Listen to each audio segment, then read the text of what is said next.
할렐루야. 구원을 선물로 주시고 은혜 가운데 살도록 인도하신 살아계신 능력의 하나님을 예배하러 나오신 여러분들을 주님의 이름으로 축복합니다. 저희들은 예수와 함께 십자가에 죽었고 이제 살아있는 모습 그대로 하나님을 예배하는 예배자들입니다. 특정 시간, 특정한 날, 특정한 장소에서만 예배를 드리는 게 아니라 삶 속에서 하나님을 예배하며 하나님을 기쁘시게 해드리는 거룩하게 구별된 예배자들입니다. 하나님을 예배하는 이 시간 예배자로 하나님 앞에 나온 저희들을 하나님은 만나주시고 풍성한 은혜를 저희들의 심령과 저희들의 인생 속에 저희의 진로 속에 넘치도록 부어주실 것입니다. 살아있는 하나님의 손길을 경험하는 복된 예배 시간이 되기를 간절히 소원합니다. 저희들은 요한복음에만 나오는 인물 니고데모의 이야기를 나누고 있습니다. 예수를 만난 니고데모, 그래서 자신의 문제점을 발견했습니다. 또한 예수를 변호한 니고데모, 이것 때문에 자신이 속한 공동체가 무엇이 잘못되었는지를 파악할 수 있었습니다. 오늘은 예수를 믿는 니고데모, 이제는 그런 시행착오를 겪은 뒤에 이제는 제대로 가야 할 길을 걷게 되는 니고데모에 대한 이야기입니다. 니고데모는 남부러울 정도 없을 정도로 상상도 못할 탑 클래스, 우리 소위 한국말로 하는 금수저 중에 한 사람이었습니다. 거기에 율법에도 능독한 바리새인이었습니다. 비록 유대인들이 로마의 통치를 받았지만 유대인 공동체의 중요한 결정에 그런 결정할 수 있는 그런 힘을 가지고 있던 공의회 회원 중 한 사람이기도 했습니다. 이렇게 드러나는 니고데모의 스펙, 그것만 보게 되면 그는 당연히 하나님의 축복을 아주 그냥 넘치다 못해 풍성하게 받은 사람일 것입니다. 문제가 없어 보이는 니고데모가 늦은 밤에 예수를 찾아와서 만났습니다. 니고데모 행동을 보게 되면 소심해서 밤늦게 몰래 찾아왔다기보다는 좀 자신의 결정에 대한, 내가 예수를 만나야 되겠다라는 그런 결정에 대한 신중함이 이런 이야기 속에서 우리가 볼 수 있습니다. 그런 신중함 가운데 나온 니고데모는 율법을 연구하고 누구보다도 율법을 열심히 지키며 하나님의 나라를 사모했던 한 사람이었지만 예수에게서 지금까지 한 번도 듣지 못했던 하나님이 원하시는 것이 무엇인지 예수에게 들었습니다. 니고데모는 예수를 직접 만나고 나서야 평생 살아오면서 목숨까지 걸면서 지켜왔던 것들이 얼마나 헛수고였는지 그런 충격을 받게 됩니다. 니고데모는 예수를 만난 그 밤을 기점으로 예수가 말한 거듭남, 그 의미를 마음에 두고 살고 있었습니다. 그렇지만 한편으로는 사람들의 구설수, 저 사람 예수 믿는 사람이래, 예수를 따르는 사람들이래, 이런 이야기를 듣고 싶지 않아서 앞에 나서는 걸 피하면서 살아왔던 인물이기도 했습니다. 니고데모가 요한복음 7장에 다시 등장합니다. 예수를 잡아오기로 한 그 회의 장소에 니고데모랑 많은 종교 지도자들이 모여 있었습니다. 이날은 예수를 잡는, 그래서 예수를 우리 이제 죄명을 씌워가지고 어떻게든지 예수를 제거하려고 그런 프로젝트를 완성하는 날이기도 했습니다. 그런데 예수를 잡아와야 할 사람들이 빈손으로 그 자리에 왔습니다. 종교 지도자들은 당연히 분노했습니다. 그러나 니고데모는 다른 종교 지도자들과 다른 반응을 보였습니다. 화를 내지 않고 차분하게 상황을 정리했습니다. 이 상황 가운데 니고데모가 한 말을 따져보면 예수가 아닌 예수를 잡아서 죽이려고 했던 종교 지도자들이 율법을 범하는 불법을 행하고 있었다는 것입니다. 니고데모는 예수를 변호하려고 했다기보다는 율법을 변호했습니다. 자신들이 믿고 따르는 이 율법을 변호했습니다. 그러나 율법을 변호한 니고데모는 본인이 의도하든 의도하지 않았든 간에 자신에게 거듭남을 말했던 예수를 변호하는 사람이 되어버렸습니다. 요한은 이 순간을 놓치지 않았습니다.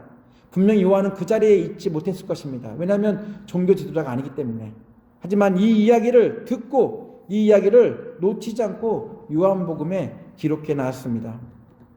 요한은 예수를 찾아와 만난 니고데모, 이 표현을 쓰고 있습니다. 단순히 니고데모라고 말하지 않고 종교 지도자, 정치 지도자 니고데모라고 말하지 않고 요한은 분명하게 예수를 찾아와 만난 니고데모가 이렇게 말했다라고, 또한 이 말이 왜 이 분위기를 바꿀 수밖에 없는 이유가 된지를 우회적으로 설명하고 있습니다.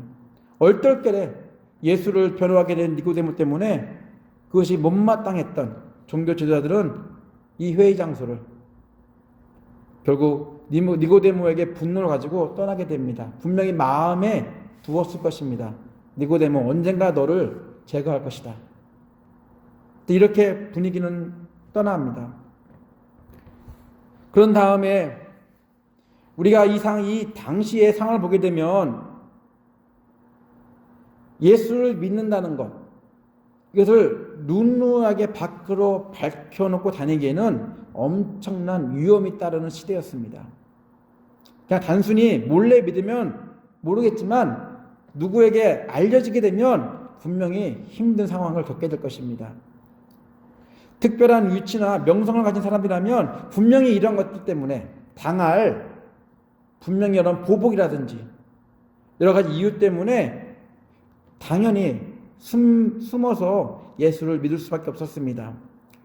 세상이 그걸 환영하지도 않았을 뿐더러 분명히 종교 지도자들이라면 어떻게든지 예수를 따르는 무리들을 못 모이게, 또한 예수를 따르지 못하게 하고 있던 상황이었기 때문입니다. 니고데모, 우리 예수를 만났던 니고데모, 또한 본인이 의도치 않게 예수를 변호하게 된 니고데모, 그런 니고데모도 분명히 예수가 죽기 전까지 그랬습니다. 예수를 만났고 의도치 않게 예수를 변호했지만 여전히 율법의 열심인 사람들을 두려워했다라고 성경을 쓰고 있습니다. 요한복음 12장 42절 43절 보게 되면 이렇게 쓰고 있습니다. 새 번역입니다. 지도자 가운데서도 예수를 믿는 사람이 많이 생겼으나 그들은 바리새파 사람들 때문에 믿는다는 사실을 드러내지는 못하였다. 그것은 그들이 회당에서 쫓겨날까 봐 두려워하였기 때문이다. 그들은 하나님의 영광보다는 사람의 영광을 더 사랑하였다. 이랬던 니고데모가 사람들을 두려워하지 않고 당당하게 사람들 앞에 드러내는데 바로 예수의 죽음 사건입니다. 니고데모를 포함해 몰래 예수를 믿었던 지도자들과 일반 사람들은 예수의 죽음 앞에 더 이상 사람들의 눈치를 보며 하나님의 영광을 가리는 어리석게 행동하는 것, 그 자체를 포기하고 죽으신 예수 앞에 나왔습니다. 많은 사람들이 예수를 만났음에도 세상 영화를 거부하지 못합니다. 예수를 만나고 예수를 변호하듯 세상 속에서 섬기며 헌신하며 살면서도 세상 가치관을 여전히 추구합니다. 세상 사는 동안에 현실적으로 이것들이 더 필요하기 때문입니다. 예수를 잘 믿으려면 헌신도 많이 하고 헌금도 많이 하려면 돈도 필요하고 건강도 필요하고 명예도 필요하다고 말합니다. 그러나 예수가 니고데모에게도 말했듯이 하나님이 원하시는 거듭남, 하나님이 원하시는 것은 저희들 노력의 결실이 아닌 하나님의 능력을 믿는 것입니다. 저희들이 이루어 놓은 것이나 소유하고 있는 그것과는 전혀 상관없다고 말씀합니다. 예수를 믿는다면 예수 안에서 불가능이 없다고 믿는 믿음이 저희들에게 필요합니다. 예수는 자신의 삶을 통해 하나님의 능력이 얼마나 큰지, 얼마나 위대한지, 이 세상 모든 것을 창조하신 하나님의 그 창조주의 손길이 얼마나 위험한지를 직접 자신의 삶을 통해 보여주셨습니다. 바로 그것이 예수의 십자가에서 드러났고 부활을 통해 완성된다는 걸 알았기 때문에 사람들을 두려워하지 않았던 것입니다. 예수를 만났음에도, 예수를 변호하는 것처럼 살았음에도 사람들이 두려웠던 그 사람들이 이제는 더 이상 그것을 두려워하지 않고 도리어 하나님을 두려워하는 그런 사람들이 되었다는 것입니다. 세상 사람들 사이에서 예수 믿는 것을 드러내지 못하고 사람들을 두려워하며 살아왔던 니고데모와 오늘 여기 나와 있는 아리마대 사람 요셉이 함께 사람의 영광을 뒤로한 채 예수의 죽음 앞에 등장하면서 자신들의 믿음을 드러냈습니다. 이제 어두운 밤이 아닌, 남들 몰래가 아닌 대낮에 사람들이 보는 가운데 죽은 예수를 찾아왔습니다. 우리가 읽은 38절 42절 메시지 성경을 이렇게 쓰고 있습니다. 이 모든 일이 있고 나서 아리마대 사람 요셉이 예수의 시신을 거두게 해달라고 빌라도에게 청했다. 그는 예수의 제자였지만 유대인들의 위협 때문에 자기가 예수의 제자라는 사실을 비밀로 하고 있었다. 빌라도가 허락하자 요셉이 가서 시신을 거두었다. 일찍이 밤중에 예수를 찾아왔던 니고데모가 이번에는 환한 대낮에 몰약과 침향 섞은 것을 33kg쯤 가지고 왔다. 그들은 예수의 시신을 모셔다가 유대인의 장례 풍습대로 향료를 바르고 고운 배로 쌌다. 예수께서 십자가에 못 박히신 곳 근처에 동산이 있었다. 그 동산에는 아직 아무도 모신 적이 없는 새 무덤이 있었다. 그날은 유대인들이 안식일을 준비하는 날이었고 무덤도 가까이 있었으므로 그들은 거기에 예수를 모셨다. 몰래 예수를 따랐던 아리마대 사람 요셉과 니고데모, 그동안 그들은 숨어서 예수를 변호해 왔습니다. 분명히 그것도 충분할 텐데 사람들이 많이 모여 있고 늦은 밤이 아닌 환한 낮에 예수의 죽음 앞에 등장하는 것 참 아이러니합니다. 예수가 죽었다는 것, 어찌 보면 이제는 모든 것이 끝난 게 아닐까요?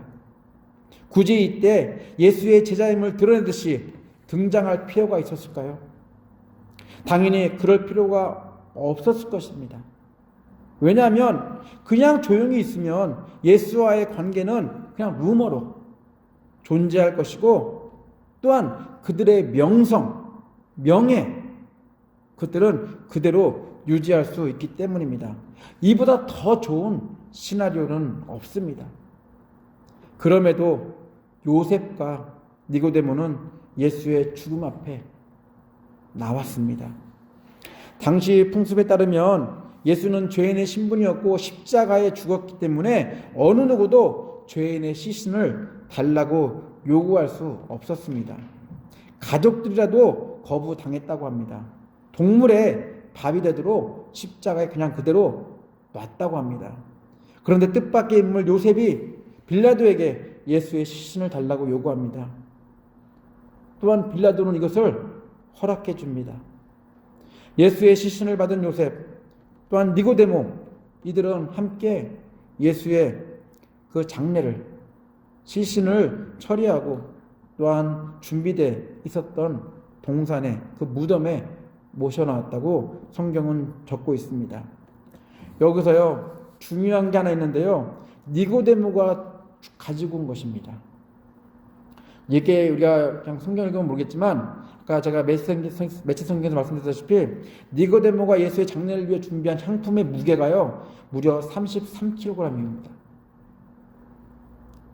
이 양은 일반인과는 전혀 상관없는, 그래서 그 당시 사료에 따르면 왕이 죽을 때 이 정도의 무게가 필요했다고 합니다. 결국 니고데모는 죽으신 예수 앞에 오면서 그냥 온 게 아니라 왕으로 믿었다는 것을 니고데모가 준비한 이것을 통해서 저희들이 알 수 있습니다.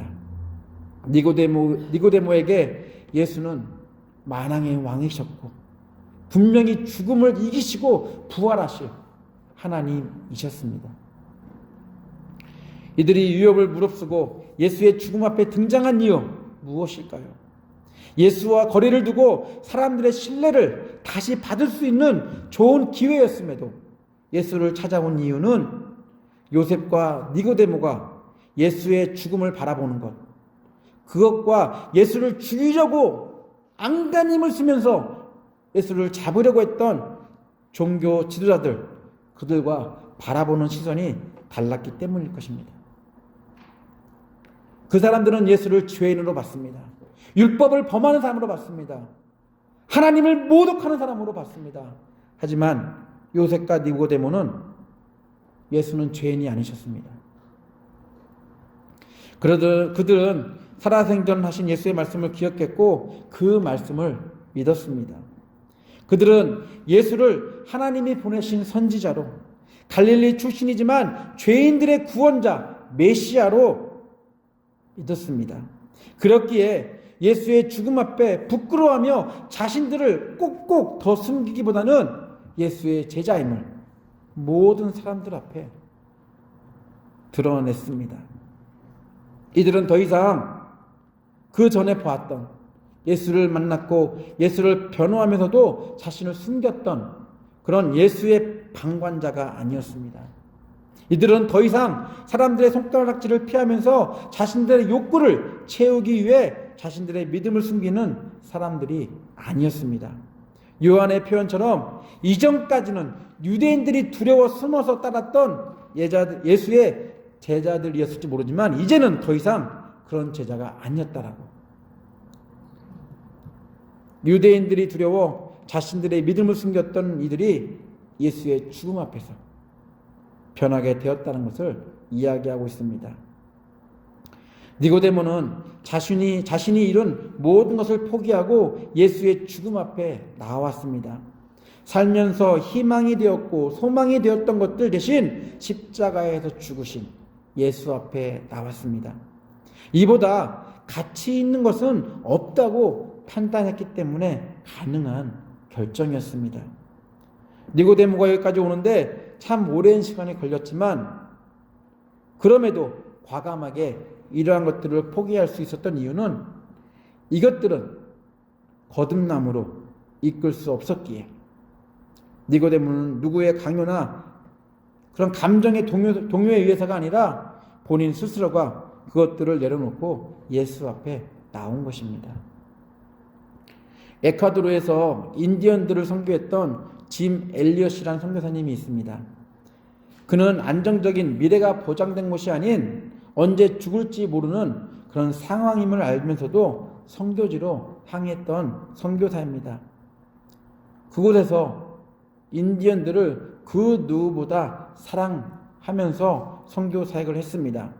그럼에도 이 선교사님은 인디언들에게 순교를 당했습니다.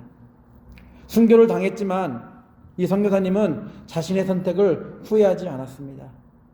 예수를 믿고 예수를 변호하는 삶을 그 누구보다 즐거워했습니다. 선교사님은 많은 고통과 고난의 순간에도 후회와 분노 대신 이러한 말을 남겼습니다. 잃을 수 없는 것을 얻기 위해 지킬 수 없는 것을 내주는 사람은 바보가 아니다. 잃을 수 없는 것을 얻기 위해 지킬 수 없는 것을 내주는 사람은 바보가 아니다. 예수 복음을 위해서 자기 생명을 내주는 것. 세상에서 볼 때는 분명히 바보라 생각할 수 있을지 모르지만 하나님을 만났고 하나님을 변호하며 하나님을 믿는 선교사님에게는 절대로 바보 같은 행동이 아니었다라고 본인 스스로가 이렇게 이야기를 합니다. 우리 선교사님 바보가 아니었습니다. 니고데모도 바보가 아니었습니다. 사람들은 죽은 예수 앞에 있는 니고데모를 바라보고 손가락질하며 바보라고 할지라도 니고데모의 선택은 지킬 수 없는 그것들을 지키려 하기보다는 잃을 수 없는 것, 절대로 잃어서는 안 되는 것을 선택했기에 절대로 어리석지 않았습니다. 하나님 보시기에 어찌 보면 가장 현명한 선택이었고 사람이었는지 모릅니다. 예수를 믿는 니고데모, 예수의 죽음 앞에 니고데모는 이러한 사람이 되었습니다. 예수를 만났고 예수를 변호했지만 사람들이 두려워 자신의 믿음을 숨겼던 니고데모가 이젠 더 이상 자신을 감추는 대신 내어놓고 하나님의 제자, 예수의 제자임을 선포하고 다녔다라고 우리 그 후에 남겨진 우리 책에 보면 나와 있습니다. 분명히 나중에 순교도 당하지만 여러분은 사는 동안 여러분들이 소유한 것을 지킬 수 있다고 생각하시는지요? 여러분이 가지고 있는 모든 것들은 한순간이나 자고 나면 한 번에 잃어버릴 수 있는 것들입니다. 왜냐하면 원래부터 내 것이 아니었기 때문입니다. 절대로 지킬 수 없는 것들입니다. 예수로부터 거듭남에 대한 이야기를 들었을 때 니고데모뿐 아니라 저희들이라도 분명히 주춤했을 것입니다. 섣불리 나서서 더 알려고 하지 않았을 것입니다. 좀 더 알려고 하다가 지킬 수 없는 모든 것을 잃을 수 있기 때문일 것입니다. 그러나 니고데모는 자신이 소유한 모든 것을 지킬 수 없다는 것을 예수의 죽음 앞에 이르렀어야 그때서야 비로소 깨달았고 그래서 그때부터는 지킬 수 없는 것 대신 잃어서는 안 되는 것을 지키려고 사람들이 뭐라 해도 예수의 죽음을 지켜봤던 사람 중에 한 사람이 된 것입니다. 사람들의 시선을 의식하며 주춤거리다 진짜 소중한 것을 잃어버릴 수 있다는 것을 잊지 마시기 바랍니다. 저희 주변에 예수를 만난 사람들이 참 많습니다. 또한 살면서 예수를 변호하듯이 멋지게 사는 사람들도 참 많습니다. 그럼에도 왜 교회가, 성도가 욕을 먹고 있으며 저희가 믿는 하나님, 그 능력의 하나님이 신들 중에 하나로 이야기거리가 되고 있을까요? 예수를 만났고 여러 방법으로 예수를 증거하지만 진짜 중요한 예수를 믿는 믿음이 없기 때문일 것입니다. 이 이야기는 다른 사람의 이야기가 아니라 바로 저희들의 이야기가 될 수도 있습니다. 여러분 기억하시죠? 제자들과 함께 배를 타고 하실 때, 풍랑이 일을 때 제자들의 모습, 예수가 제자들 옆에 있음에도 불구하고 제자들은 예수를 의식하지 못했습니다. 예수를 믿지 못했습니다. 바로 그 제자들의 모습이 저희가 될 수 있다는 사실을 저희들은 잊지 말아야 할 것입니다. 니고데모처럼 죽은 예수 앞에 저희들의 믿음을 드러내십시오. 더 이상 믿음을 숨기지 말고 부활하신 예수 앞에 아무것도 할 수 없는 자신 앞에 솔직해지시기 바랍니다. 하나님만이 할 수 있습니다. 제가 아니라 하나님만이 할 수 있습니다. 예수를 만난 그 기쁨만 가지고 있지 마시고 예수를 변호하는 열심히 잘 살고 있다는 건 그런 자부심만 가지고 있지 마시고 더 나아가 예수를 하나님이 보내신 구원자 메시아심을 믿는 믿음을 가진 저희들이 되어야 할 것입니다. 그렇다면 하나님을 향한 예배의 태도도 바뀔 것이고 예배자로서 세상 속에 사는 저희들의 모습도 변할 것입니다. 니고데모 이야기에서도 보듯이 예수를 만났고 예수를 변호해도 믿음이 없으면 결국 자기 자랑으로 마무리되고 맙니다. 저희를 위해 죽으시고 부활하신 예수 안에서 믿음에 반응하는 우리 성도님들 되시기를 예수 이름으로 축원합니다. 같이 기도합니다.